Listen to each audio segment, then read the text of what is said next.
Assalamualaikum warahmatullahi wabarakatuh. Khabar anak-anak di luar sana? Ustazah mendoakan anak-anak semuanya berada dalam keadaan sihat walafiat, insya-Allah. Ustazah Suziani binti Cik Wan dari SMK Bandar Baru Sungai Buloh, Selangor akan membincangkan tajuk Imam Asy-Syafi'i. Ya, anak-anak. Jadi anak-anak dipersilakan untuk melihat buku teks pada muka surat 181 hingga 182. Kita bincangkan tajuk Imam Asy-Syafi'i. Imam Syafi'i ini merupakan salah seorang tokoh yang akan kita pelajari bagi tingkatan 4. Baik anak-anak, sebelum kita pergi lebih lanjut lagi, mari kita kenali, mari kita fahami apakah standard pembelajaran kita pada kali ini. Yang pertama, para pelajar dapat menyatakan riwayat hidup tokoh secara ringkas. Kedua, diharapkan juga pelajar dapat menerangkan apakah sumbangan. Ketiga, diharapkan para pelajar dapat merumuskan iktibar ataupun pengajaran daripada keunggulan tokoh dan menghubungkaitkannya dalam kehidupan.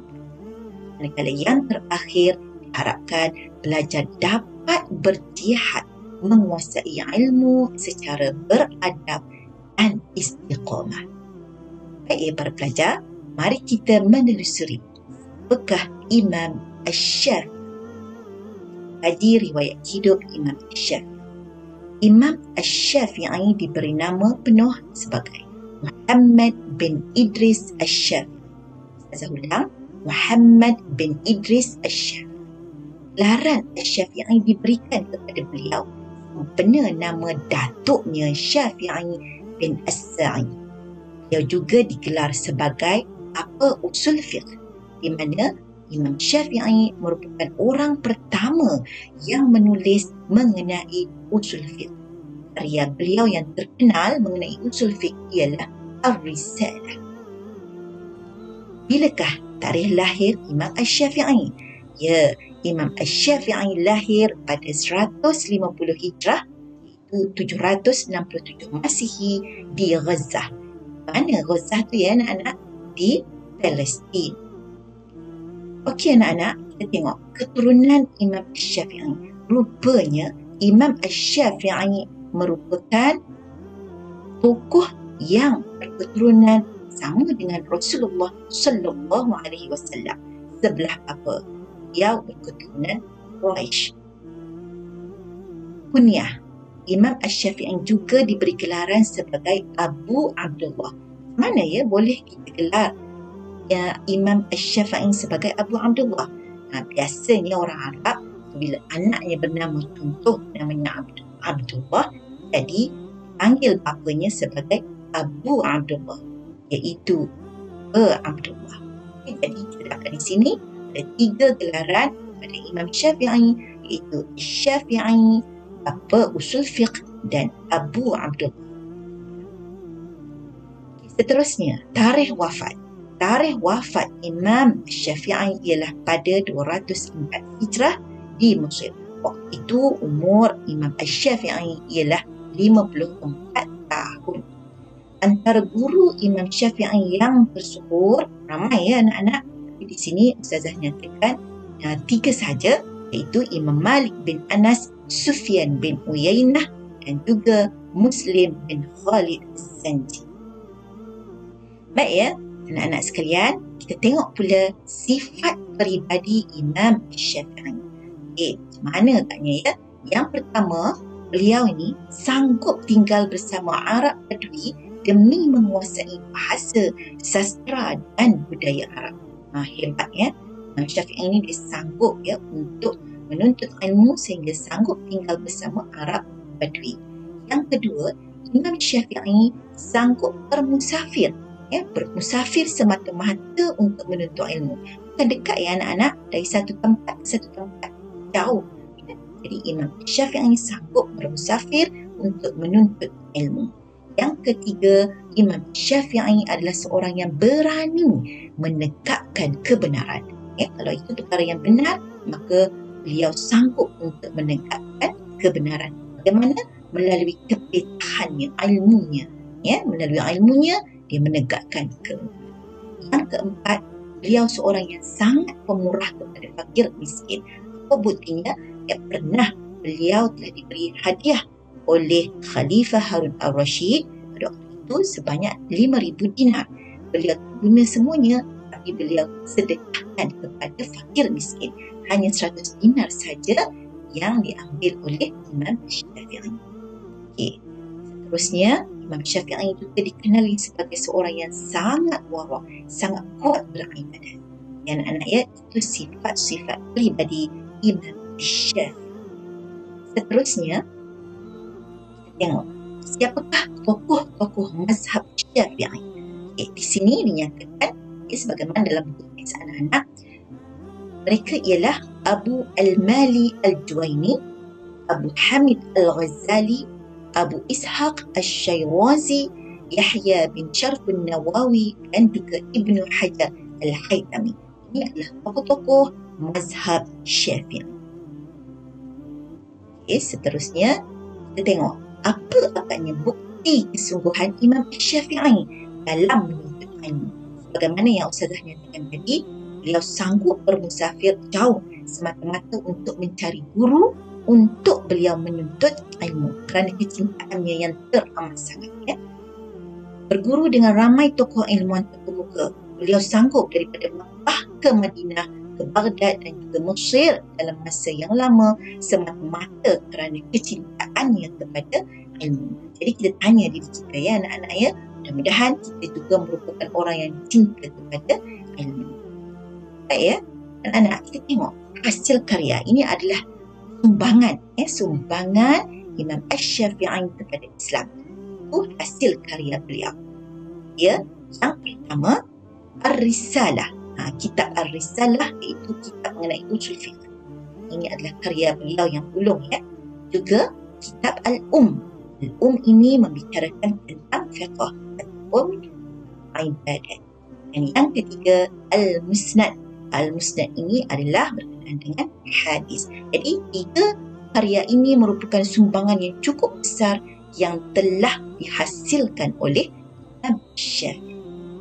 Seterusnya anak-anak kita tengok Imam Syafi'i mengasaskan mazhab Ahlussunnah wal Jamaah berdasarkan kepada perkara-perkara berikut.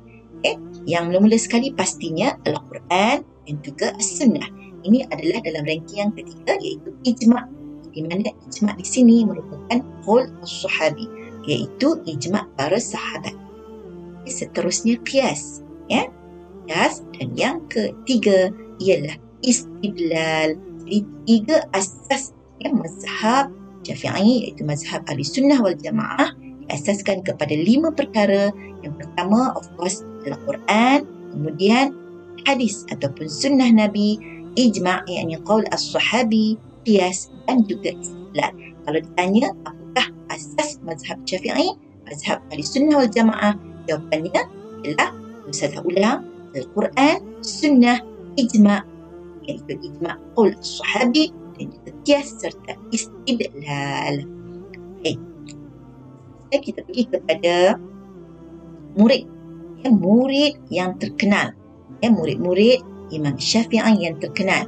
Yang pertama ialah Ahmad bin Hanbal. Siapakah Ahmad bin Hanbal? Ini adalah pelopor kepada mazhab Hanbali. Yang kedua, Abu Ya'qub Yusuf bin Yahya Al-Buwaiti. Yang ketiga, Abu Ibrahim Ismail bin Yahya Al-Muzni. Ramai murid yang terkenalnya ramai, tapi di sini dinyatakan 3 sahaja. Baik kita tengok mazhab Syafi'i ini di manakah negeri yang mengamalkan mazhab Imam Syafi'i. Iaitu negeri mana? Negaranya ialah Mesir, Iraq, Parsi, Syria, Malaysia, negara kita, China, Indonesia, Brunei, Pakistan dan juga India. Berkaitan Asia Tenggara, di Asia Tenggara semuanya adalah amal kepada mazhab Ahlussunnah wal Jamaah. Seterusnya kita tengok kepada i'tibar. I'tibar ialah pengajaran dari keunggulan Imam Syafi'i. Pertama, kita hendaklah sentiasa mencontohi kegigihan Imam Syafi'i dalam menuntut ilmu supaya kejayaan menjadi milik kita. Baik ya pelajar, di sini Ustazah ingin menyatakan, tengok panah Ustazah merahkan di sini, dalam ayat i'tibar ataupun pengajaran, anak-anak jangan lupa ya, tulisan merah ini wajib ada. Ya. Di mana kita hendaklah sentiasa mencontohi atau apa-apa sahaja isi, kemudian kata hubung dan juga huraian. Contohi kegigihan Imam Syafi'i menuntut ilmu. Itu yang pertama.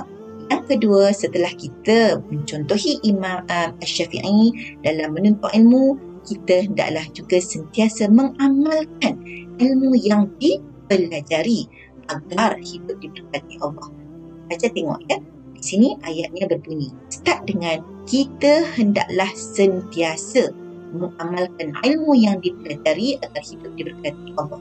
Yang merah ni wajib ada ya anak-anak ya. Jadi apabila kita dah ada ilmu, maka kita amal ilmu tersebut ya. Dan yang ketiga ialah kita hendaklah sentiasa menyebarkan kepakaran kita yang kita ada agar dapat memberi manfaat kepada masyarakat. Bila ada ilmu, kita amal ilmu tersebut dan kita sebarkan kepada orang lain. Jangan lupa ya pelajar, bila ada soalan tentang i'tibar, ini cara menjawab yang tepat. Pelajar, sekarang kita berpindah kepada uji minda. Setelah kita telusuri tentang Imam Syafi'i, di sini Ustazah menyediakan beberapa soalan untuk sama-sama kita bimbang. Soalan pertama, Imam Syafi'i adalah ulama yang masyhur hingga kini. Nyatakan riwayat hidup beliau secara ringkas. 2 markah. Tengok jawapan. Pelajar, bila soalan yang demikian, maka pelajar hendaklah mengambil kata kunci ataupun kepala jawapan daripada soalan tadi. Bermula dengan riwayat hidup beliau secara ringkas ialah. Kenapa perlu adanya kata kunci? Kata kunci ini perlu sebab fokus pelajar hendaklah terarah supaya pelajar fokus kepada apa yang nak dijawab. Sekiranya tidak ada kata kunci ini, dikhawatiri jawapan pelajar akan lari.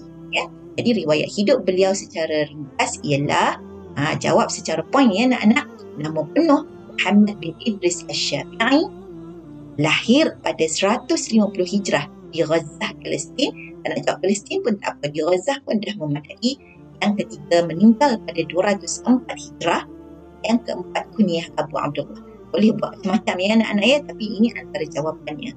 Jadi jawapan ini memberi markah 2 markah. Kalau pelajar nak jawab 2 sahaja pun tidak ada masalah sebab satu jawapan mewakili 1 markah.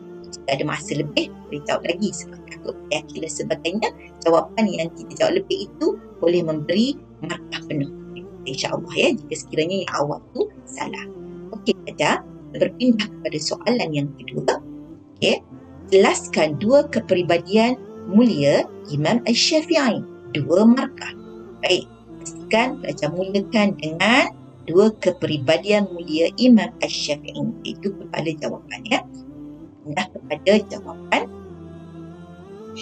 2 kepribadian. Ustazah mulakan dengan 2 kepribadian sebab ini adalah kata kunci supaya jawapan pelajar adalah fokus kepada kepribadian tersebut. Jawapannya, sila jawab dalam bentuk poin ya. Sangat cinta kepada ilmu pengetahuan. Kedua, rajin dan tekun berusaha untuk mendapat ilmu. Yang ketiga, berani menegakkan kebenaran ketika difitnah. Yang keempat, sentiasa pemurah kepada fakir miskin. Dan yang kelima, kuat beribadat kepada Allah Ta'ala. Markahnya ialah 2 markah. Jawapan di sini hanya 2 sahaja yang dikendaki. Ini Ustazah letak banyak supaya pelajar nampak. Kalau sekiranya pelajar jawab 2 sudah memadai. Tapi jika dibimbangi jawapan 1 salah atau 2 tu salah, pelajar boleh tambah jika ada masa. Ustazah tekankan di sini teknik menjawab dalam SPM insyaAllah. Baik, pergi kepada soalan yang ketiga. Nyatakan 2 hasil karya Imam Syafi'i yang terkenal. Hasil karya di sini ialah sumbangan. Sebagaimana yang kita bincangkan. 2 markah. Jadi pelajar mula dengan start 2 hasil karya. Okay, kita tengok jawapan. Cara menjawab, baik.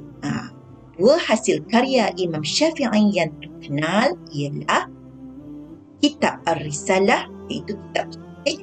Jika sekiranya pelajar nak jawab Ar-Risalah sahaja pun sudah memadai. Ini Ustazah letak usul fiqh supaya pelajar dapat ingat kitab Ar-Risalah tu mengenai apa. Okay, satu jawapan.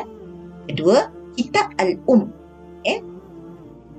Dan yang ketiga, Kitab Al-Musnad, iaitu kitab hadis. Pelajar boleh jawab 2 sahaja, tapi jika sekiranya ragu-ragu, boleh jawab 3. Jadi, markahnya ialah 2 markah. Seterusnya, soalan terakhir. Di sini Ustazah minta supaya pelajar perhati betul-betul. Ustazah bawakan soalan kebat. Ustazah akan ajar teknik menjawab kebat sebagai persediaan untuk pelajar menduduki S. Semoga membantu. Okey, soalannya, Imam Syafi'i adalah seorang yang gigih menuntut ilmu pengetahuan.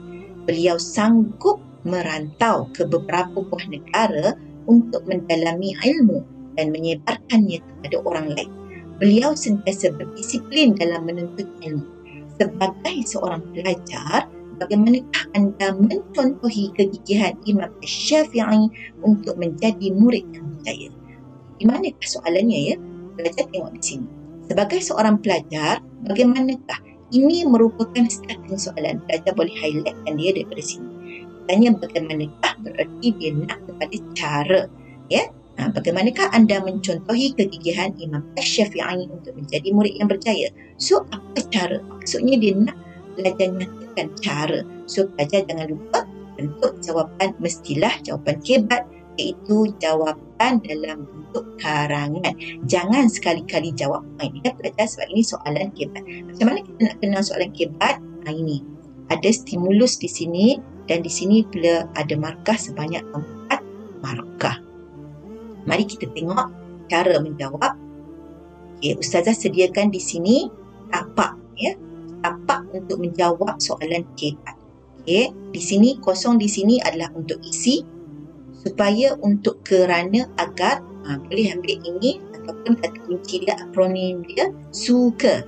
S untuk supaya, U untuk, K kerana, A agar.